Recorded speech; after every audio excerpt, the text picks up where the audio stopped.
Go to family functions, and sometimes they were a birthday party here and there, and he played the part, and I just rode the wave.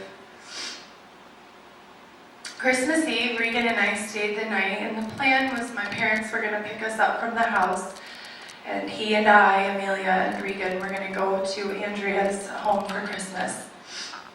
That night, Richie decided to go out, and I didn't care. I didn't love him, I didn't like him, I hated him. But I was playing my role. He went out and I didn't make a fuss. He came back in the really early morning hours, and I was laying next to Regan. He woke me up, it stunk so bad. I could tell he was high on something. He was very drunk and he wanted me to come to bed. And I tried to say, "No, you stink." I don't know why I thought I could actually say that to him. I think I felt in my groggy mind that I had a voice. He raped me.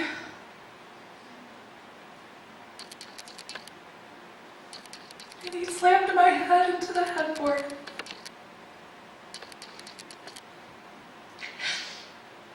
Choking me. And making me tell him that I wanted it. That I loved him. I would never leave him.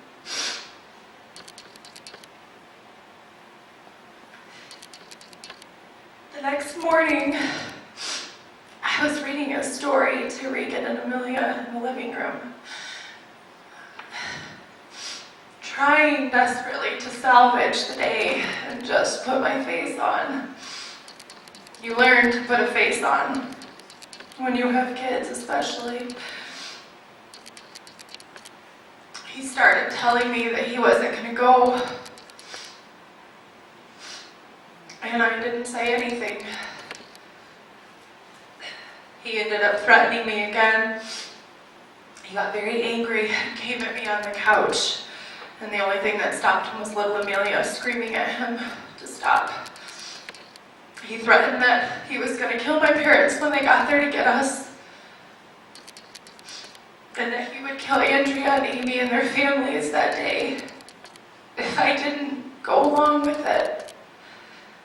And Amelia begged me, "Please," she's begging me, "Please, Amanda, don't leave me here alone. Don't go." So we went, and I don't remember much about that Christmas day, other than Amy, bless her heart, came up to me. I had picked out this really pretty pink sweater that I had bought, special for the day. I was really glad I had a mock turtleneck because it covered most of my bruises. And what wasn't covered by this shirt, I managed to get makeup on, but some showed through, and Aim, after hugging me, because we are such a close family, we get about that far from each other, and she says, "Sissy, look at all your hickeys." And I went, "Oh yeah," and just laughed it off. I couldn't tell her. I had no idea that he would blow up at my sister's home. New Year's Eve was a very long and awful night. My parents had Regan for the weekend, and we were going out to a club. And I was getting to the point where I thought, I can't do this for very much longer. I don't know what I'm going to do, but I can't do this. We ended up at a club, and he was drunk, and he was getting high. They loved to sniff coke. They dealt it, they sniffed it, among other things. I was there, but I don't even remember where I wasn't there.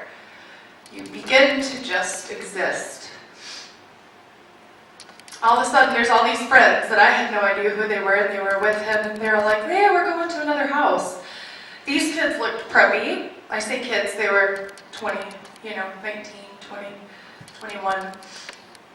They looked, put together like they came from good homes. I'm like, "Hey, these are different from his usual friends. Maybe it'll be a decent night." Well, for some reason, as we exited the club, he grabbed me by my elbow, and we were driving my van. And he begins to just say these things that I had not instigated at this time. He begins to tell them how he's going to break my back. I'm going to break her back, that stupid bee. I hate her. I'm done with her. She's disgusting. I'm going to kill her.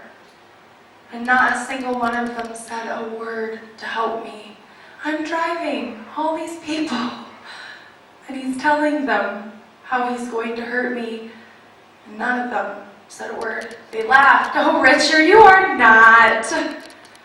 I thought, my God, I am alone. We went to the house where he just continued to do more drugs, and then he decided he wanted to go to a different club, so he and I left. We ended up at a gas station, and I thought, okay, this is it, I'm out of here. I gotta get out of here. I reached for the door, and I managed to just pull the handle, and I was between the seats. Half of my rear end area was still seated, and the other half being my torso, my head was down, and he had me by the back of my head with one hand and by the throat with the other. This time I could not breathe at all, and I began to see stars. And I'm waiting for the release, because that's what he liked to do. So I was waiting, okay, he's gonna let go, but he wasn't letting go, and I'm beginning to feel hot, like extreme heat, and my skin was feeling tight, and it's going dark. For some reason, he decided to let go. And I believe, obviously, it was the Lord.